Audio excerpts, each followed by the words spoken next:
기독교는 종교가 아니라 신앙입니다. 신앙과 종교의 차이점은 생명이 있느냐 없느냐 그 차이점이죠. 신앙은 사망에서 생명으로 옮겨지는 것에서부터 시작되는 것입니다. 그렇기 때문에 생명이 있기 때문에 우리의 신앙은 날마다 변화를 경험해야 하는 거죠.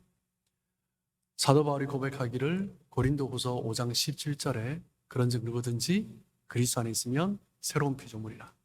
이전 것은 지나갔으니 보라 새 것이 되었도다. 그리스도 안에 있게 되면 새로운 피조물, 새 것이 되는 것이 우리 신앙인의 마땅한 모습이어야 합니다.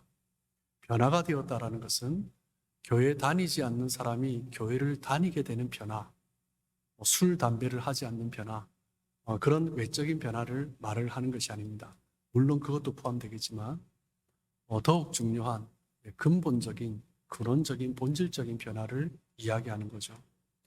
가치 없던 인생, 무엇이 인생의 참 가치인가 그것을 모르고 살아가던 인생이 정말 자신의 삶 가운데 하나님께서 기뻐하시는 가치가 무엇인가, 나의 존재 가치가 무엇인가 그것을 다시 깨달으면서 새로운 사람으로서 새로운 모습으로 살아가는 것, 그것이 바로 그리스도인의 변화의 모습인 것입니다. 그런 변화의 삶을 살아갈 때 가면 갈수록 기대가 되는 거죠. 기쁨이 있는 거죠. 흥미진진한 삶을 살아가게 되는 것입니다. 그래서 이전의 모습과 나의 모습이 점점 변화되는 것, 그러면서 온유함으로 변화되고 그러면서 내 삶이 더욱더 그렇게 되어가는 것, 그렇게 변화되는 것은 내 힘이 아니라 그리스도 안에서 일어나는 변화인 거죠. 지난 한 해를 돌아보면 우리 빌라델비아 교회 성도님들의 어떤 삶 가운데도 많은 분들이 변화를 경험한 것을 볼 수 있습니다. 내가 할 수 없는 일이지만 하나님께서 원하셨기 때문에 기꺼이 내가 변화를 결단하고 그리고 그 얼굴이 변화되는 것, 이것을 참 많이 봤습니다. 그리고 제가 처음 부임했을 때와 지금의 모습을 비교해 보면 정말 많은 분들이 참 많이 변화되셨어요. 자신의 개인적인 삶 가운데서도 신앙적인 선택을 하고 결단을 하시는 분들도 참 많지만 나의 개인적인 삶이 아니라 성도들의 관계 속에서 하나님께서 무엇을 기뻐하실까? 이것을 보면서 변화를 이루어가는 성도들의 모습을 보게 됩니다. 그리스도인의 마땅한 모습이죠. 이런 변화가 우리 교회에 그리고 여러분의 삶에 지속적으로 일어나기를 주님의 이름으로 축복합니다. 우리가 함께 몇 주 동안 자기를 박해하는 유대인들 앞에서 예수 그리스도와의 만남, 그리고 그로 인한 변화에 대해서 설교하는, 이야기하는, 변론하는 사도 바울의 그 변증에 대해서 함께 나누고 있습니다. 다메섹 도상에서 예수님을 만난 이후에 그리고 다메섹으로 들어가면서 아나니아를 만나게 되죠. 아나니아는 그 사울을 형제 사울아라고 부르면서 그 공동체에 그리스도 안에서의 가족의 일원으로 그를 받아주었습니다. 예수님과의 만남, 그 형제와의 만남을 통해서 사울은 사도로 점점점 변화되어 가는 거죠. 하나님께서 아나니아의 입술을 통하여서 왜 바울을 선택하셨는가? 그것을 말씀해 주십니다. 오늘 본문 사도행전 22장 14절에 보시면 아나니아가 이르되 우리 조상들의 하나님이 너 바울을 택하여 너로 하여금 자기 뜻을 알게 하시며 그 어인 그리스도를 보게 하시고 그 입에서 나오는 음성을 듣게 하셨으니, 바울은 유대인들에게 아나니아가 자신에게 알려주었던 자신을 택하신 그 이유와 그리고 자신의 삶의 변화에 대해서 이야기를 합니다. 여러분, 사도 바울이 변화를 경험했습니다. 그 변화에 있어서 그리스도로 인한 변화, 그 변화에 있어서 바울에게 요구되는 것이 무엇인가? 동일하게 우리에게 요구되는 것이죠. 하나님 안에서 변화의 삶을 살아가기 위해서 우리에게 필요한 것이 무엇인가? 오늘 본문에서 우리가 몇 가지를 점검해 볼 수 있습니다. 첫 번째는 무엇이냐면 사도행전 22장 14절 말씀을 다시 한번 보시면 우리 조상들의 하나님이 너를 택하여라고 말을 하고 있습니다. 우리의 신앙의 변화의 시작점은 무엇이냐면 하나님이 나를 택하셨다. 그것에 대한 확신에서 시작되는 것입니다. 하나님의 택하심은 결코 변개치 않습니다. 하나님은 창세전에 우리를 택하셨고 우리를 하나님의 자녀 삼아 주셨습니다. 가끔 대화를 나누다 보면 우리 성도님들 중에서 구원에 대해서 불안해하시는 분들을 간혹 만나게 됩니다. 신앙생활을 하다 보면 나 자신이 부끄러워질 때가 참 많죠. 그리고 그리스도인 생명이 있다면 변화를 경험해야 되는데 여전히 변화되지 않는 나의 모습을 보면서 나는 구원을 받았는가? 그런 고민을 하는 성도들이 있습니다. 그러면서 이제 불안해하는 거죠. 왜 불안할까요? 구원이 자신의 행위에 근거한 것이다 라고 생각하기 때문입니다. 구원은 철저한 하나님의 선택입니다. 하나님의 선택에 근거한 것이 구원이죠. 구원의 가장 핵심적인 내용은 무엇이냐면 내가 하나님을 선택해서 내가 하나님을 믿은 것이 아니라 하나님이 나를 선택하셔서 내가 믿게 되었다는 거죠. 그것이 구원에 있어서 가장 중요한 핵심적인 내용입니다. 모든 구원의 주도권은 누구에게 있는 거예요? 하나님께 있는 것입니다. 요한복음 6장 44절에 보면 예수님께서 나를 보내신 아버지께서 이끌지 아니하시면 아무도 내게로 올 수 없으니 오는 그를 내가 마지막 날에 다시 살리리라. 내가 하나님께로 온 줄 알았는데 내가 예수님을 믿게 된 줄 알았는데 예수님은 뭐라고 말씀하세요? 하나님께서 이끌어 주셨다라는 거예요. 하나님이 이끌지 아니하시면 아무도 자기 힘으로 자기 스스로 나아올 자가 없다라는 것입니다. 하나님을 믿고 하나님 앞에 나온 자는 예수님께서 마지막 날까지 그를 붙드시고 그를 영원한 부활로 살려주시겠다라고 말씀하십니다. 모든 것들이 하나님의 섭리 가운데 있다라는 것이죠. 이것이 바로 예수님의 말씀입니다. 그 선택은 창세 전부터 시작된 거죠. 에베소서 1장 4절에 보면 곧 창세 전에 그리스도 안에서 우리를 택하사 우리로 사랑 안에서 그 앞에 거룩하고 흠이 없게 하시려고. 하나님의 택하심은 내가 하나님을 알기도 전에 하나님께서 천지를 창조하실 때 인간이 존재하기도 전에 우리를 먼저 택하셨다. 창세전부터 택하셨다라는 것입니다. 내가 우연히 하나님을 믿게 되고 우연히 예수 믿는 가정에 태어나게 되고 우연히 예수 믿는 사람을 만나서 교회에 나오게 된 것이 아니라 그로 말미암아 내가 나와서 교회 다니기로 하나님을 믿기로 선택한 것이 아니라 하나님이 창세전부터 나를 선택하셨고 그리고 나를 이 땅에 보내시면서 믿게 하셨다라는 거죠. 그리고 그리스도 안에서 창세전에 택하사 죄의 진노의 자녀였던 우리들을 거룩하고 흠이 없게 하시고 그리고 하나님의 그 사랑으로 모든 허물을 덮어주시면서 하나님의 자녀로 삼아주셨다는 거죠. 모든 구원의 근거는 하나님께 있는 것입니다.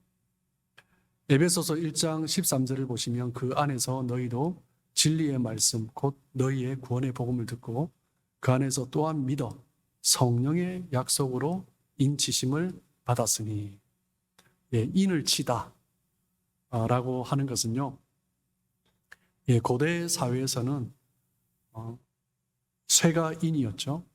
그 쇠를 불에 달구고 가축이나 노예에게 주인이 인을 칩니다. 몸에 표를 새기는 거죠. 인을 친다라는 것은 소유권을 의미합니다. 성령께서 우리를 인을 쳤다라는 말씀은 우리는 성령의 소유다라는 거예요. 그것은 결코 지울 수 있는 인이 아닙니다. 하나님은 누구를 성령으로 인을 치십니까? 진리의 말씀, 에베소서 1장 13절을 다시 보시면 진리의 말씀, 너희의 구원의 복음을 듣고 그 안에서 믿은 자들, 그들을 성령으로 인을 치셨다라고 말씀합니다. 성령이 우리로 하여금 진리를 깨닫게 하십니다. 그리고 그 진리를 깨닫고 믿은 자에게 성령께서 인을 쳐주셨다라는 거죠. 성령의 인 쳐주심을 그 누구도 제거하거나 지울 수 없는 것입니다. 에베소서 4장 30절에 보시면 하나님의 성령을 근심하게 하지 말라. 그 안에서 너희가 구원의 날까지 인치심을 받았느니라. 성령께서 인쳐주셨는데 왜 근심을 합니까? 왜 불안해합니까? 그러면 성령께서 너무나 슬프신 거죠. 우리의 구원은 성령과 깊은 관계가 있습니다. 성령께서 우리를 그리스도 앞으로 이끌어 주신 거예요. 우리가 그리스도의 십자가를 믿게 된 것은 성령께서 하신 일입니다. 그런데 그것을 부정하고 불안해하고 거부하면 너무나 속상하신 거죠. 겉으로 표가 나진 않지만 내적으로 일어난 일이지만 이것보다 더 확실한 것은 없습니다. 아무리 부인하려고 해도 하나님께서, 예수님께서, 성령께서 분명하게 말씀하고 계신 거죠. 그렇기 때문에 한 번 구원을 얻은 사람은 결코 그 구원이 취소될 수 없습니다. 간혹 구원이 취소된다라고 말을 하는 알미니안 자유주의자들이 있습니다. 결코 성경적인 것이 아닙니다. 구원은 창세 전부터 하나님의 그 기쁘신 뜻대로 전적으로 하나님의 선택으로 이루어진 것입니다. C.S. 루이스는 말을 하기를 내가 그토록 거부하려고 했던 그분이 지칠 줄 모르는 열심으로 나에게 다가오셨다라고 기록을 하고 있습니다. 하나님의 그 열심, 하나님의 그 무한한 열심으로 우리를 하나님의 자녀 삼아주신 것입니다. 우리의 구원은, 우리의 인생은 하나님의 손에 달려있는 거죠. 하나님께서 그렇게 다가오셨기 때문에 우리 인생이 아무리 거부하려고 해도 거부할 수가 없는 것입니다. 성령의 인은 결코 우리가 지울 수 있는 것이 아닙니다. 성령께서 인을 치셨다라는 것은 하나님이 구원을 선택하셨고 끝까지 책임지시겠다는 하나님의 선언인 것입니다. 그래서 우리가 어떤 모양이든지 하나님을 믿고 그리스도의 십자가를 믿었다면 반드시 구원을 얻는 하나님의 자녀가 되는 것입니다. 그리스도 안에서 변화를 위해서는 하나님의 그 선택은 결코 실패가 없다라는 그 확신에 의해서 우리의 변화가 시작되는 거죠. 그리고 두 번째, 사도행전 22장 14절에서 볼 수 있는 것은 하나님께서 우리를 택하시고 그 다음에 무엇을 해요? 하나님의 뜻을 알아갈 때, 그때 우리의 삶이 변화가 되는 거죠. 하나님의 선택 가운데 머물러만 있으면 안 됩니다. 하나님의 뜻을 알아야 돼요. 나를 향한 하나님의 뜻이 무엇인가 그것을 깨달을 때 우리의 삶 가운데 변화가 있는 것입니다. 사람은 자기중심적입니다. 자기중심적이다라는 것은 자기 뜻이 중심이 됩니다. 그것이 인간의 본성입니다. 그런데 신앙생활을 하면서 자기중심적으로 머물러 있으면 변화를 이룰 수가 없습니다. 자기 뜻 안에 머물러 있으면 안 되는 거죠. 신앙생활을 하면서 우리가 첫 번째 또 발견해야 되는 것이 무엇입니까? 하나님의 뜻을 발견해야 됩니다. 에베소서 1장 5절에 보시면 그 기쁘신 뜻대로 우리를 예정하사 예수 그리스도로 말미암아 자기의 아들들이 되게 하셨으니, 하나님께서 우리를 선택하신 이유, 하나님께서 우리를 택하신 뜻이 무엇이라고요? 우리를 하나님의 자녀 되게 하기 위하신 것이다 라고 말씀합니다. 하나님은 우리의 아버지가 되십니다. 가족 관계가 되는 거죠. 자녀는 떳떳하게 아버지에게 요구할 수 있습니다. 그래서 우리가 기도하는 것 아닙니까? 기도하면서 무엇이든지 구하는 것, 우리 자녀된 자들에게 주어진 특권이지만 그것보다 더 중요한 것은 무엇입니까? 하나님이 나의 아버지 되신다. 그 확신 가운데 살아가는 것입니다. 예수 그리스도로 말미암아라고 에베소서 1장 5절에 말을 하고 있습니다. 하나님의 그 뜻 가운데 구원을 받을 때 어떻게 해요? 예수 그리스도로 말미암아 자기의 아들들이 되게 해주셨다. 우리가 하나님의 자녀된 그 기준이 뭐예요? 예수 그리스도로 말미암아. 이것은요, 하나님께서 지으신 하나님의 형상을 닮은 사람이 하나님을 떠났을 때 그때 사건과 비교를 하는 거죠. 우리는 아담으로 말미암아 하나님을 떠났어요. 진노의 자녀가 되었습니다. 그런데 예수 그리스도로 말미암아 다시 하나님의 자녀로 돌아온 것입니다. 생명의 자녀로 회복되는 것입니다. 아담의 라인에 서 있던 멸망의 자식들이 이제 그리스도의 라인으로 생명의 자녀로 변화되는 것입니다. 우리는 라인을 갈아탄 거죠. 그리스도를 믿고 하나님을 믿음으로 말미암아 우리 인생이 그렇게 변화된 것입니다. 구원의 역사에서 그리스도를 빼버리면 아무것도 남는 것이 없습니다. 그리스도로 말미암아 내가 하나님의 자녀가 되었다. 그 은혜가 얼마나 감사한지 그것을 누리는 것이 우리의 신앙생활입니다. 우리로 하여금 단순히 예수를 믿고 천국에 가게 하도록 하기 위해서 우리를 구원하신 것이 아니라 하나님께서는 우리를 구원하시되 자녀로서의 그 풍성함을 누리도록 우리를 구원해 주셨습니다. 하나님께서는 우리로 하여금 그 자녀로서의 풍성함을 누리고 그 하나님으로 인하여서 감격하고 기뻐하는 것, 그것이 하나님께 영광을 돌리는 거죠. 그것을 하나님이 기뻐하시는 것입니다. 에베소서 1장 6절에 보시면 이는 그가 사랑하시는 자 안에서 우리에게 거저 주시는 바 그 은혜의 영광을 찬송하게 하려는 것이라. 하나님을 아버지라 부르고 하나님의 자녀된 사람이 누리는 것은 기쁨이죠. 감격이죠. 그 그리스도의 십자가로 인하여서 기뻐하고 감사하면서 감격하면서 그 은혜의 영광을 찬송하는 삶. 그 삶이 있을 때 우리의 삶 가운데 또 다른 변화들이 일어나는 것입니다. 하나님 앞에 찬송하는 삶. 그때 우리의 삶이 감사와 기쁨으로 넘쳐나는 거죠. 만약 우리의 삶에 찬양을 잃어버렸다면, 찬양이 사라지고 있다면 무엇이 사라진 거예요? 하나님의 구원에 대한 감격이 식어진 것입니다. 우리는 그것을 점검해야 됩니다. 내 입술에 찬양과 감사가 사라지고 있다면, 원망과 불평이 나오고 예배를 드리면서도 감격이 없으면 우리 가운데 우리가 점검해야 될 것이 무엇이에요? 하나님의 그 구원의 은혜, 그것에 대해서 내가 얼마나 감사하고 있는가, 감격하고 있는가, 확신하고 있는가, 그것을 점검해야 되는 것입니다. 찬양은 무엇입니까? 하나님이 누구신지, 하나님이 얼마나 큰 일을 행하셨는지, 내가 받은 복이 얼마나 큰지 그것을 깨닫고 감탄하는 것, 그것이 바로 찬양인 거죠. 그것이 우리의 예배인 것입니다. 우리의 신앙의 출발점은 어떻게 보면 찬양에서 드러나는 것입니다. 진정한 찬양은 그 은혜를 깨달은 자가 하나님 앞에 반응하는 것입니다. 하나님이 하신 일에 대해서 놀라워하는 것은 당연한 거죠.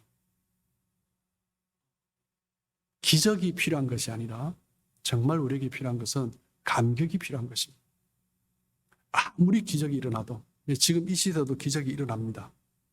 아무리 기적이 일어나도 감격이 없다면, 하나님에 대한 감격이 없다면 그 기적은 아무런 소용이 없는 것입니다. 우리의 일상의 삶 가운데 있지만 하나님 앞에 서서 하나님 주신 그 감격이 있으면 정말 귀한 삶을 살아가고 있는 거죠. 하나님의 자녀로서 하나님께서 우리를 선택하신 궁극적인 목적이 무엇입니까? 우리의 신앙의 교리를 잘 정리해 놓은 웨스트민스터 소요리 문답 1문답의 내용이 무엇입니까? 사람의 목적이 무엇이냐라는 거예요. 사람의 목적이 무엇이에요? 하나님을 즐거워하고 영원히 그를 기뻐하는 거예요. 하나님을 찬양하는 것입니다. 우리의 신앙에서 가장 먼저 필요한 것은 하나님께서 우리를 선택하신 목적, 우리 사람의 목적은 무엇이냐면 하나님을 찬양하고 하나님께 영광을 돌리는 것입니다. 그것을 잃어버렸다면 우리를 향한 하나님의 뜻을 잃어버린 거예요. 내 삶 가운데 하나님을 향한 감격을 잃어버렸다면 하나님께서 정말 나에게 원하시는 그것을 잃어버린 것입니다. 그러면 그 삶 가운데 변화가 있을 수 없죠. 우리의 삶이 변화되기 위해서 필요한 것이 무엇입니까? 하나님을 향한 감격. 나를 자녀 삼으시고 나를 향하여서 하나님께서 계획하신 그 뜻, 그 풍성함을 누리게 하신 그 은혜, 그것을 누리는 감격, 그것이 필요한 것입니다. 그러면 자연히 우리의 삶은 변화되는 거죠. 세 번째 22장 14절 말씀을 보시면 또 우리에게 변화를 위해서 필요한 것은 무엇입니까? 하나님의 택하심, 그리고 우리로 하여금 자녀 삼으신 하나님의 뜻을 아는 것, 그리고 우리에게 필요한 것이 무엇입니까? 그리스도를 보는 것입니다. 그리스도와의 만남이 있을 때 우리의 삶에 변화가 일어나는 것입니다. 사도 바울의 삶 가운데 핍박하는 자에서 증인으로서의 삶으로 변화된 결정적인 사건 중에 사건이 바로 그리스도와의 만남입니다. 바울이 예수님을 만날 수 있었던 것은 하나님을 향한 갈급함이 있었습니다. 그 당시 대다수의 유대인들과 바리새인들의 삶을 보면요, 갈급함이 없었습니다. 하나님을 섬기지만 하나님을 향한 갈급함이 없었습니다. 그들이 종교 생활을 하면서 그들이 추구했던 것은 무엇이냐면 자신들의 명예, 권세, 세상의 물질이었습니다. 하나님을 섬기면서도 나의 세상적인 만족을 추구하면서 살아간 거죠. 대다수 유대인들은 영적인 목마름이 없었습니다. 그냥 세상적인 것에 만족하면서 그것이 종교 생활이라고 생각한 거죠. 하나님을 섬기지만 실제적으로는 그들은 세상적인 만족을 누리면서 종교 생활을 했던 것입니다. 안타까운 것은 많은 사람들이 세상적인 만족을 얻으면서 종교 생활을 하면서 그것을 신앙생활이라고 착각하는 거죠. 대다수 유대인들은, 바리새인들은요, 자기 자신들이 신앙생활, 종교생활을 잘하고 있다고 생각했어요. 어떻게 보면 그게 더 안타까운 거죠. 고대 그리스 연극에서 배우들이 쓰는 가면을 페르소나라고 합니다. 자신의 원래의 인격이 아니라 그 배우로서의 인격을 나타내는 가면, 그것이 페르소나죠. 그래서 이제 정신심리학에서는 페르소나라는 단어를 지금도 쓰고 있는데 뭐라고 쓰냐면 자신의 내적인 모습이 아니라 사회 집단 속에서 드러내고 있는 나의 모습, 이것을 페르소나라고 합니다. 정신적으로 건강한 사람이라면 나의 내면의 모습, 나의 진짜 모습과 때로는 여러분들 앞에 서 있는 나의 모습이 내가 다르다라는 것은, 많은 부분에서 다르다라는 것을 알고 있죠. 이게 건강한 사람이라면 정말 나의 내면의 모습과 집단 속에서 나타나는 나의 모습이 갭이 있다라는 것을 알고 있습니다. 그렇기 때문에 이 갭을 줄여가려 하는 노력이 우리에게 필요한 거죠. 그런데 건강하지 않은 사람, 병든 사람의 특징이 뭐예요? 진짜 자기 모습과 페르소나, 집단 속에서 나타나고 있는 자기 모습을 혼동하고 있는 것입니다. 이것이 자기라고 생각하는 거죠. 예, 가면인데 이것이 진짜 자기라고 생각하는 것입니다. 자기를 객관화하지 못하는 거죠. 주관적인 자기 기준에 빠져서 이 페르소나가 자기 자신이라고 생각하면서 자기 자신을 정당화하는 것입니다. 자기 내면을 자기도 감추어버리고 때로는 자기도 잃어버리고 살아가는 거죠. 그러면서 자기는 항상 옳다라고 생각합니다. 문제가 생기면 항상 다른 사람에게 책임을 돌리고 환경에 책임을 돌리는 거죠.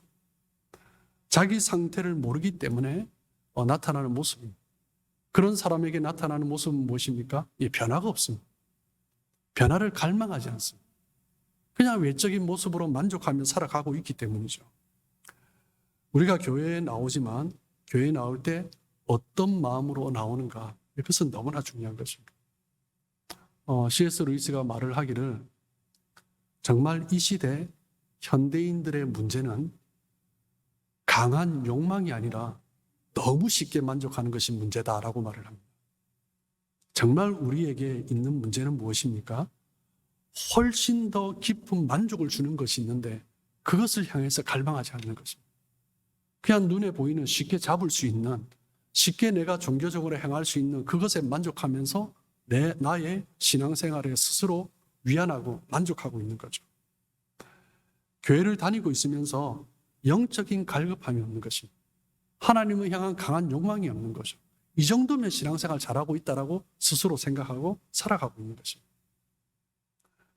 교회를 다니지만 하나님을 구하고 영적인 목마름을 채우기 위해서 나아가는 사람이 있고, 교회를 다니지만 그냥 내 삶 가운데 떡을 구하면서 그냥 외적인 것에 만족하면서 살아가는 사람이 있습니다. 지금 이 시대를 자아상실의 시대다라고 그렇게 또 이 시대를 해석을 합니다. 정말 자기 자신을 잃어버린 거죠. 역사를 돌아보면 이 시대만큼 변화가 급격하게 일어나는 시대가 없습니다. 그래서 시대를 살아가면서 변화가 일어나니까 열심히 일을 합니다. 막 가랭이가 찢어질 정도로 뭐 또 세상을 쫓아가야 합니다. 시대를 쫓아가다 보니 나타나는 현상이 뭐예요? 자기를 돌볼 시간이 없는 거예요. 그러니까 나 자신을 잃어버리기 시작하는 것입니다. 그런데 또 시대가 복잡해질수록 나타나는 현상이 무엇이냐면 내가 책임져야 할 것들이 많아집니다. 그런데 그것을 다 감당하지 못하는 거예요. 네, 그러면 많은 사람들이 시대를 탓하고 환경을 탓하고 또 다른 사람을 탓하게 됩니다. 그러면서 자기 자신이 너무 공허한 거예요. 그리고 자기 자신이 홀로 있는 듯한 느낌을 느끼는 거죠. 고독감을 느끼기 시작합니다. 그러면서 사람들이 찾는 것, 나의 고독과 나의 공허를 채우기 위해서 무언가를 찾는 것입니다. 그런데 안타까운 것은 많은 사람들이 정말 갈급해하면서 정말 나에게 필요한 것을 찾지 않고 쉽게 만족할 것, 정말 우리에게 필요한 것이 아니라 대체품에 만족하면서 살아가고 있는 것입니다. 요한복음 4장에 보면 예수님이 사마리아를 지나실 때 수가성에 들리셨어요. 그 수가성에 한 여인을 만나셨습니다. 그 여인은 너무 영적으로 갈급한 여인이었어요.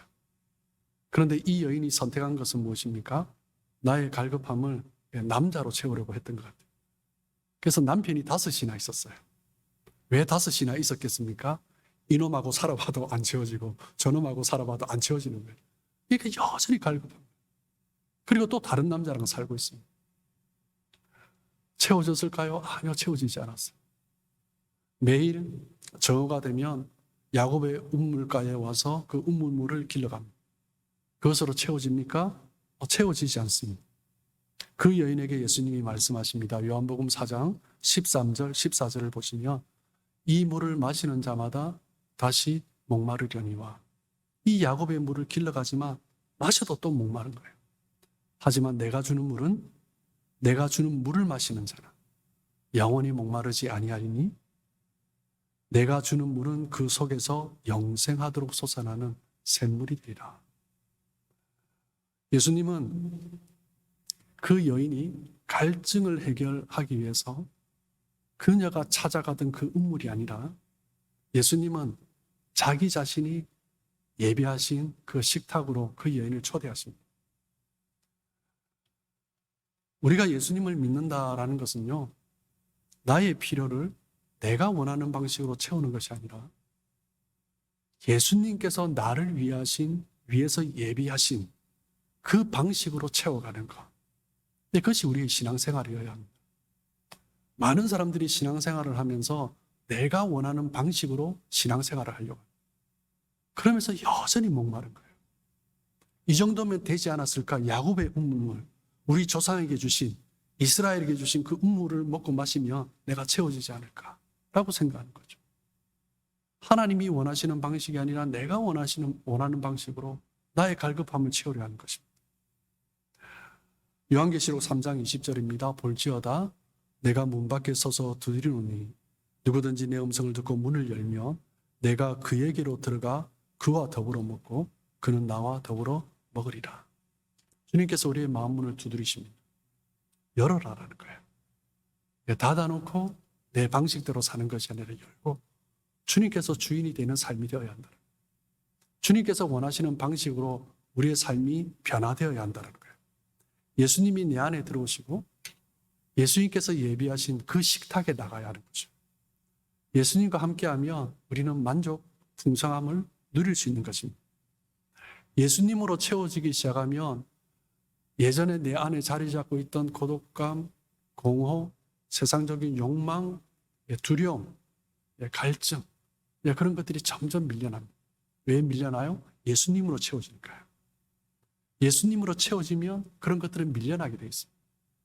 여전히 내 안에 공허가 있고 갈등이 있고 목마름이 있고 그 욕망 가운데 고독 가운데 있는 것은 예수님으로 채워지지 않은 거죠. 내 방식으로 하려고 하기 때문에. 여러분, 정말 우리에게 진짜 필요한 것은 무엇입니까? 외적인 것이 아니라 나의 모습, 내가 원하는 모습 그것이 아니라 예수님께서 원하시는가? 나의 내면 안에 예수님께서 기뻐하시는가? 그것이 정말 우리에게 필요한 것입니다. 그 예수님이 우리 안에 들어오실 때 그 예수님과의 만남을 통하여서 우리의 삶이 변화되는 거죠. 사도 바울이 그런 경험을 한 것입니다. 그리스도 안의 변화를 위해서 또 우리에게 요구되는 것이 있습니다. 사도행전 22장 14절을 보시면 하나님의 그 택하심에 대한 확신, 그리고 하나님의 자녀로서 하나님께서 우리에게 가장 풍성한 은혜를 예비하셨다는 하나님의 뜻에 대한 확신, 감격, 그리고 그리스도와의 만남, 그리고 또 필요한 것은요, 그 주님의 입에서 나오는 음성을 듣는 것입니다. 주님의 음성을 들어야 한다. 그러면 음성을 들으십시오 하면 이제 마음에 부담이 생깁니다. 목사님, 저는 주님의 음성을 못 들어요. 한 번도 듣지 못했어요. 정말 그렇게 부담을 가지는 분들이 꽤 많습니다. 여러분, 주님은 우리에게 이미 명확한 주님의 그 말씀을 주셨습니다. 정말 이 말씀의 깊이는 우리가 말로 다 할 수 없습니다. 우리는 이미 주님의 말씀을 듣고 있습니다. 우리에게 필요한 것은 무엇이에요? 우리가 들은 그 말씀에 순종하는 것입니다. 어느 날 갑자기 주님이 아들아 하면서 귀에 들리듯이 그렇게 말씀하실 수도 있습니다. 그런데 대부분 그러지 않습니다.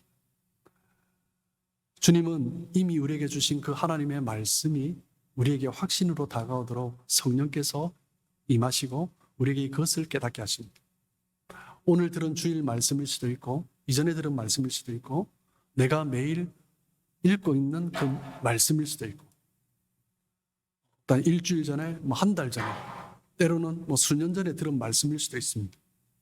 그런데 그 말씀이 우리 가운데 다시 일어날 때가 있어요.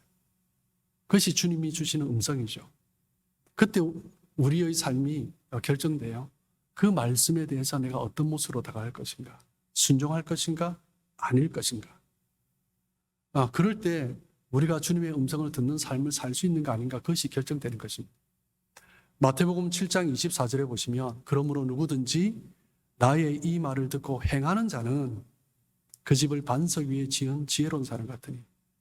우리에게 필요한 것은 무엇이에요? 행하는 것입니다. 주님은 계속 말씀하고 계세요. 주님의 말씀의 음성을 듣는 사람이 반석 위에 지은 집과 같은 자가 아니라 주님의 말씀을 듣고 행하는 자가 반석 위에 세운 집과 같은 것입니다. 마태복음 7장 26절에 보면 나의 이 말을 듣고 행하지 아니하는 자는 그 집을 모래 위에 지은 어리석은 사람 같으니. 이 사람도 말을 들었어요. 그런데 행하지 않은 거예요. 주님의 음성을 내가 듣고 안 듣고가 중요한 것이 아니라요. 주님은 계속 말씀하고 계세요. 그 말씀을 듣고 행하느냐 행하지 않느냐 그것이 중요한 것입니다. 하나님의 말씀은 이미 완성이 되었고 완성된 하나님의 말씀은 완벽한 것입니다. 그렇기 때문에 주님의 음성을 들었다고 했을 때 그 주님의 음성은 반드시 성경 안에, 성경의 범주 안에 있어야 하는 것입니다. 벗어나지 않는 것이죠. 그 주님의 말씀을 따라 순종하면 우리의 삶 가운데 놀라운 변화가, 역사가, 기적이 일어나는 것입니다. 신앙생활은 신앙생활을 한다는 것은 하나님의 말씀에 대해서 순종하는 삶을 산다는 것입니다. 그것이 신앙생활입니다. 하나님의 말씀이 우리의 삶의 기준이 되고 그것을 붙들며 순종하며 살아갈 때 우리의 삶은 정말 신앙의 삶으로 승리하는 삶을 살아가게 되는 거죠. 그렇게 변화의 삶을 살아가는 것입니다. 우리가 하나님의 그 택하신 가운데 자녀로서 주님과의 만남, 또한 순종을 통해서 살아갈 때 하나님께서 우리에게 요구하는 것이 있습니다. 변화된 성도의 삶 가운데 나타나는 절정의 모습이죠. 그것은 무엇입니까? 사도행전 25장 15절에 있습니다. 증인이 되는 것입니다. 그를 위하여, 그리스도를 위하여 모든 사람 앞에서 바울 네가 보고 들은 것에 증인이 되리라. 이 시대에 우리 그리스도인들의 가장 큰 약점, 이 시대 교회의 가장 큰 약점은 무엇입니까? 이원론입니다. 우리의 신앙의 삶과 우리의 일상의 삶이 분리가 된 거죠. 교회와 세상이 분리된 것입니다. 교회와 가정이 분리된 것입니다. 교회에서 드려지는 예배가 나의 일상의 삶에서 나타나지 않는 거예요. 교회에서는 이렇게 예배를 드리고 기도를 하는데 가정에서 나타나지 않는 거예요. 우리에게 있는 가장 큰 약점은 바로 분리된 것입니다. 우리 교회는 종교개혁자들의 정신을 이어받아서 개혁을 추구하는 개혁주의 교회입니다. 개혁주의 교회의 모토는 무엇이냐면 날마다 개혁해 가는 것입니다. 변화가 필요하면 변화해 가는 것. 이것이 개혁주의 교회입니다. 우리가 개혁해 가야 할 것. 지금도 너무나 귀하지만 그럼에도 불구하고 우리가 하나님 앞에 바로 서기 위해서 개혁해 가야 하는 거죠. 그 중에 가장 중요한 것 중에 하나가 바로 예배입니다. 로마서 12장 1절에 보면 그러므로 형제들아 내가 하나님의 모든 자비하심으로 너희를 권하노니 너희 몸을 하나님이 기뻐하시는 거룩한 산 제사로 드리라. 이는 너희의 드릴 영적 예배니라. 하나님께서 우리에게 원하시는 예배는 무엇입니까? 교회라는 울타리 안에 있는 예배가 아니라 그 교회의 울타리를 벗어나는 예배를 원하십니다. 어떤 경계선에 갇혀 있는 예배가 아니라 그 경계선을 넘어서서 우리의 삶의 현장에서 드려지는 예배. 그것을 하나님께서는 원하십니다. 주일날 드려지는 예배가 우리의 예배로 끝나는 것이 아니라 평일의 삶 가운데 우리의 삶의 현장에서 예배가 나타나기를, 예배가 드려지기를 하나님께서는 원하십니다. 예배가 교회 안에만 머물러 있으면 안 됩니다. 만약 예배가 교회 안에만 머물러 있고 교회에서 드려지는 예배가 전부라고 생각하면 여전히 그 예배는 구약의 제사와 같은 것입니다. 그냥 제의적인 형식에 머물러 있는 거죠. 우리의 신앙이 너무나 협소하게 갇혀 있을 때가 있습니다. 그 중에 대표적인 것이 주일날 예배 드리는 것으로 예배 드렸다라고 생각하는 거죠. 하나님이 받으시는 예배, 하나님께서 기뻐하시는 합당한 예배는 훨씬 더 넓은 개념입니다. 나라는 세계를 벗어나야 미성숙한 사람의 특징은 자기만 돌보는 거예요. 자기 몸밖에 모르는 거예요. 미성숙한 어린아이들은 자기밖에 모릅니다. 어린아이는 솔직히 자기 몸도 잘 간수를 못합니다. 그래서 계속 옆에서 돌봐주어야 합니다. 자기 몸만 신경 쓰고 자기만 가꾸고 있다면 미성숙한 것입니다. 정말 누군가가 자기만 돌봐주기를 원하고 있다면 미성숙한 것입니다. 미성숙한 교회도 마찬가지입니다. 교회가 예배를 드리는데 자기밖에 모르는 교회가 있습니다. 그냥 교회의 울타리를 벗어나지 못합니다. 그냥 교회 안에서 함께 교제하고 누리고 나누고 그것에 만족합니다. 우리는 우리의 시야를 좀 더 넓혀야 합니다. 하나님께서 받으시는 예배는 나에게 갇혀진 예배가 아니라 우리 교회 안에 갇혀진 예배가 아니라 나라는 세계를 벗어나고 교회의 울타리를 벗어나는 그 예배, 우리의 삶의 현장에서 나타나는 예배, 그 예배를 하나님이 원하십니다.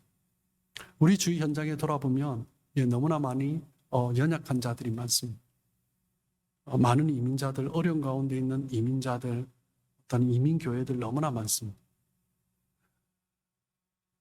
우리 주변에 보면 토론토에 많은 노숙자들이 있습니다. 우리의 시야를 좀 더 넓혀야 합니다. 예배는 나 혼자 만족하는 것으로 끝나는 것이 예배가 아닙니다. 하나님이 기뻐하시는 예배는 자아를 충족시키고 자기 자신의 만족을 위해서 드리는 예배가 아닙니다. 하나님이 기뻐하시는 예배는 우리의 삶의 현장에서 삶의 전 영역에서 드려지는 예배입니다. 그 예배를 하나님이 기뻐하시는 거죠. 하나님의 택하심과 하나님의 자녀로서의 확신을 가지고 우리의 삶의 자리에서 순종함으로 증인의 삶을 살아갈 때 우리의 삶 가운데 하나님께서 더욱더 큰 은혜, 기쁨을 누리시고 또 우리의 삶 가운데 또 하나님의 그 영광을 더욱더 드러내는 그런 복된 삶이 될 것입니다. 지난 한 해를 돌아보면 예기치 않은 많은 문제들이 있었습니다. 때로는 내가 스스로 해결할 수 없는 어려운 문제를 맞닥뜨리기도 했습니다. 그런데 2024년 이제 딱 12시간 남았네요. 이제 반나절만 지나면 이제 새해가 될 것입니다. 제가 장담하건대 내년에도 여러 어려운 문제들을 만나실 것입니다. 스스로 해결할 수 없는 많은 문제들을 만날 것입니다. 그 가운데 우리가 머물러 있지 않고 그럼에도 불구하고 기쁨을 누리고 감사할 수 있고 하나님의 영광을 드러낼 수 있는 그 삶을 살아갈 수 있는 가장 중요한 것은 하나님께서 나를 택하셨다. 내가 하나님의 자녀다. 그리고 하나님께서 지금도 나에게 말씀하시고 나를 통해서 영광 받으시길 원하신다. 내 삶을 통해서 하나님께서 기뻐하신다. 정말 그 감격 가운데 살아가는 것입니다. 그 삶을 살아갈 때 하나님께서 또한 우리의 삶을 책임져 주시고 2024년 또 다른 문제들을 만날 수 있지만 그럼에도 불구하고 하나님께서 더욱더 큰 은혜를 주시고 또한 더 큰 축복 가운데 우리의 삶을 더욱더 풍성하게 하실 것입니다. 그렇게 믿음으로 또한 성숙한 삶으로 살아가는 우리 모든 성도님들 되시길 주님의 이름으로 축복합니다.